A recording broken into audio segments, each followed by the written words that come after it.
tantangan sekali, mereka nggak akan tahu apa-apa, mereka nggak akan ngerti apa yang kita omongin. Tapi si native ini harus sabar, dia harus tetap ngomong bahasa Inggris sama anak-anak.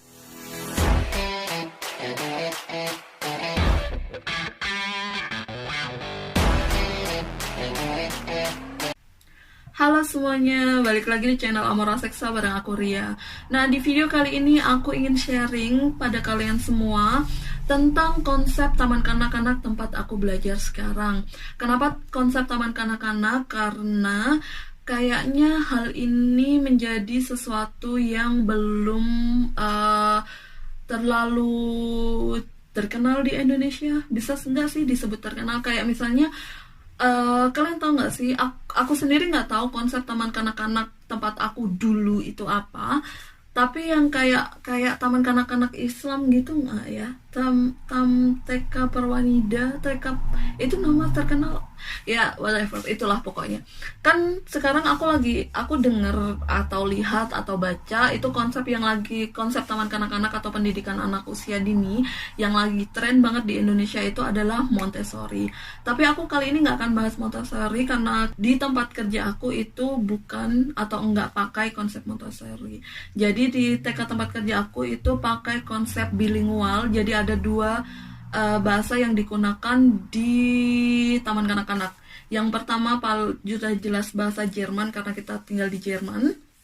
Terus yang kedua adalah bahasa Inggris. Kenapa bahasa Inggris? Karena jawabannya klise banget, karena bahasa Inggris adalah bahasa global dan diharapkan anak-anak sudah bisa belajar bahasa Inggris dari kecil. Karena tahun-tahun emas buat anak-anak untuk benar-benar bisa menyerap semuanya dengan sangat baik itu adalah di usia dini antara pokoknya di usia dini 1 sampai 5 tahun atau 1 kalau nggak salah. Nanti aku bakal cantumin di bawah buat tahun-tahun emas untuk anak. Nah, balik lagi ke konsep bilingual, jadi ada dua bahasa, yaitu bahasa Inggris dan bahasa Jerman. Nah, konsepnya itu jadi di setiap grup, di setiap kelas itu ada satu native speaker bahasa Inggris. Jadi benar-benar orang yang punya bahasa ibunya bahasa Inggris, dan mereka hanya diperbolehkan bicara dengan anak-anak dalam bahasa Inggris. Jadi kalau misalnya di PAUD, kayak grup aku kan PAUD ya.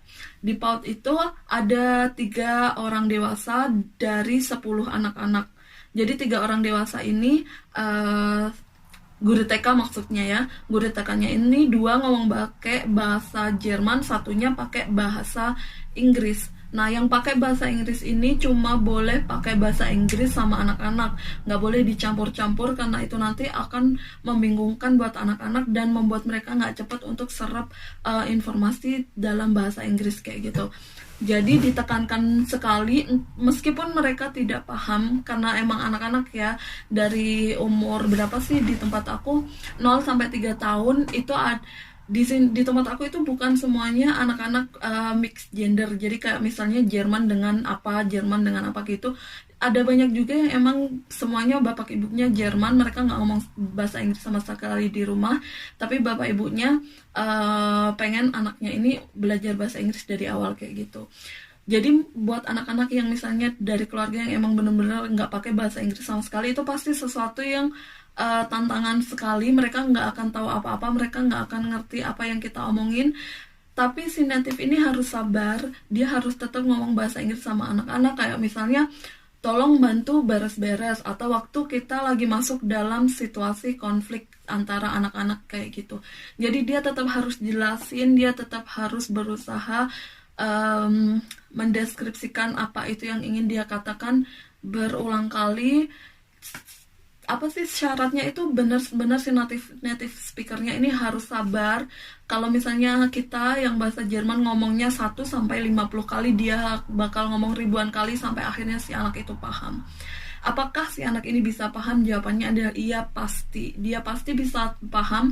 Tapi untuk kategori berapa lama sampai anak-anak ini bisa benar-benar memahami si native itu tergantung setiap individu ya. Kita nggak bisa patokan si anak ini cepet paham dan ngobrol sama native, yang ini nggak bisa ngerti aja, nggak gitu. Nggak bisa ada patokan kayak gitu, karena setiap anak, setiap kepala, setiap individu itu punya progres sendiri-sendiri dalam, baik dari segi kemampuan berbicara, kemampuan untuk bersosialisasi dan macam-macam kayak gitu.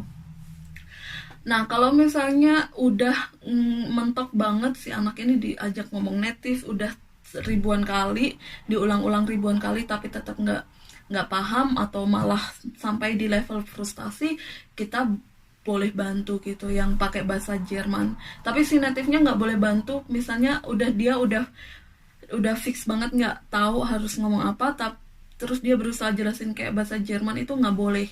Jadi guru yang pakai bahasa Jerman itu harus bantu si native kayak gitu. Dan di tempat kita kebetulan ada beberapa native yang emang sama sekali belum bisa bahasa Jerman.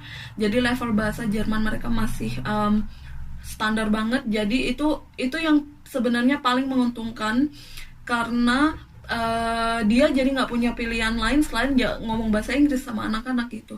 Biasanya kalau ada native speaker bahasa Inggris yang emang udah jago, atau karena emang udah lama tinggal di Jerman, itu mereka ada yang biasanya colong-colongan kayak 1-2 kata kayak gitu. Tapi biasanya itu di taman kanak-kanak sih. Kalau di TK gitu kayak kalau misalnya di PAUD itu lebih baik jangan, atau tolong sangat dihindari kayak gitu. Nah, yang lucu itu, aku waktu itu kayak waktu awal-awal itu kayak ngeremehin gimana ya menerjemahkannya, kayak masa sih anak-anak ini bakal paham, mereka tuh masih umur setahun setengah kayak gitu, terus si native ini udah bilang menjelaskan bla bla bla atau baca buku gitu. Terus teman kerjaku satu lagi bilang mereka paham kok Ria gitu. Ternyata seiring berjalannya waktu itu beneran, jadi mereka itu emang paham.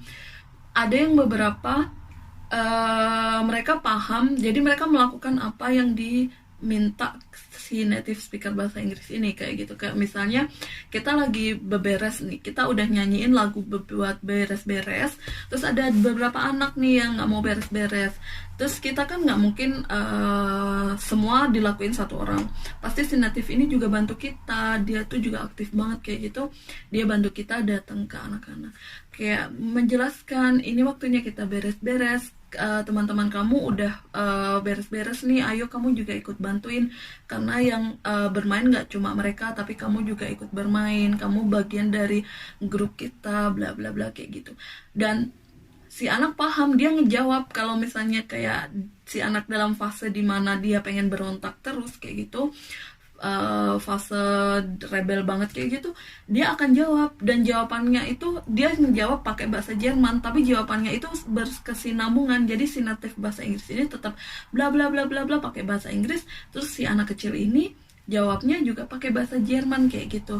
Jadi kebanyakan kalau anak-anak di PAUD itu, kalau dalam konsep bilingual, mereka itu lama-kelamaan bakal ngerti, tapi dalam proses mengertinya itu mereka belum bisa jawab pakai bahasa Inggris.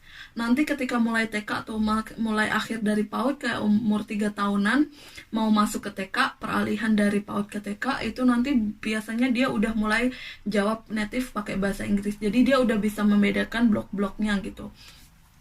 Nah, si lucunya ini, si anak-anak ini juga udah bisa bedain dengan siapa dia bisa leluasa ngomong bahasa Jerman, dengan siapa dia bahasa Jermannya tuh harus pilih-pilih kayak gitu sama native-nya kayak gitu.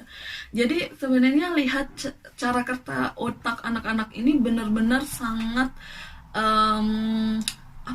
fascinating, kayak sangat wah banget gitu loh. Jadi anak-anak itu sebenarnya mereka tuh paham, mereka menyerap banyak sekali dari kita orang dewasa, dan hal-hal yang kadang kita remehkan dari mereka itu sebenarnya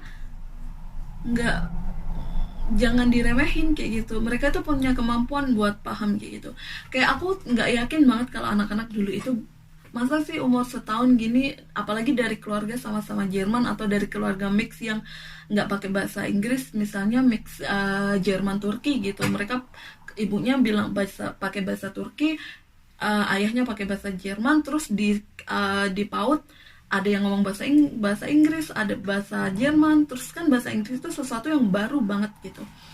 Nah, pasti ini ada fase-fase yang frustasi banget buat anak. Itu biasanya waktu awal-awal masuk, itu berlangsung antara 1 sampai 3 bulan. Itu fase frustasi di mana anak-anak itu benar-benar nggak tahu, karena dia nggak tahu dan itu bahasa baru, dan yang ada itu cuma dia nangis aja, itu ada, dan itu wajar kayak gitu, karena emang si anak-anak ini berusaha sedang menyerap semuanya gitu.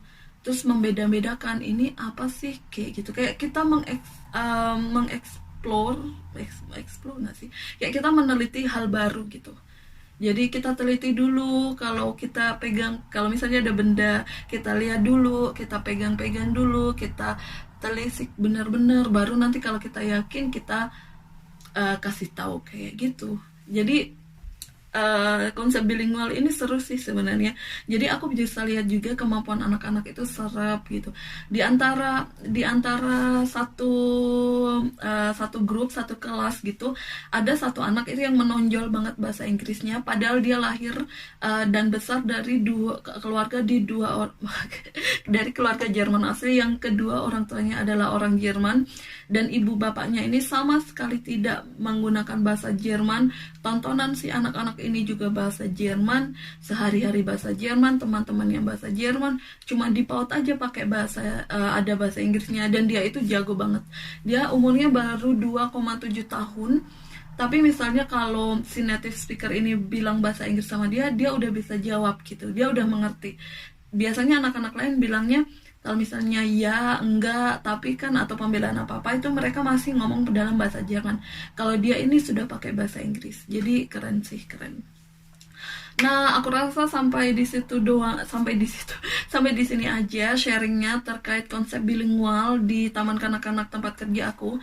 Kalau misalnya kalian pengen tahu konsep di taman kanak-kanak lainnya yang ada di Jerman, itu bisa komentar atau di sharing, bisa taruh komentar kalian di kolom komentar, atau langsung email ke email aku yang ada di deskripsi box.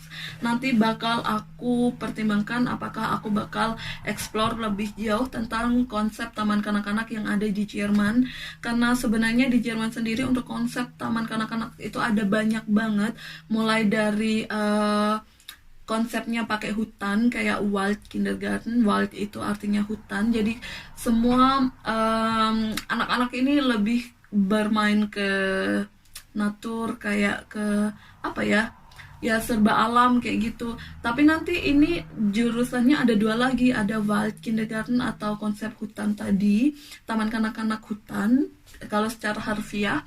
Terus ada lagi yang namanya Natur Kindergarten. Dari namanya aja sudah kayak natur gitu ya, yang alam-alam gitu.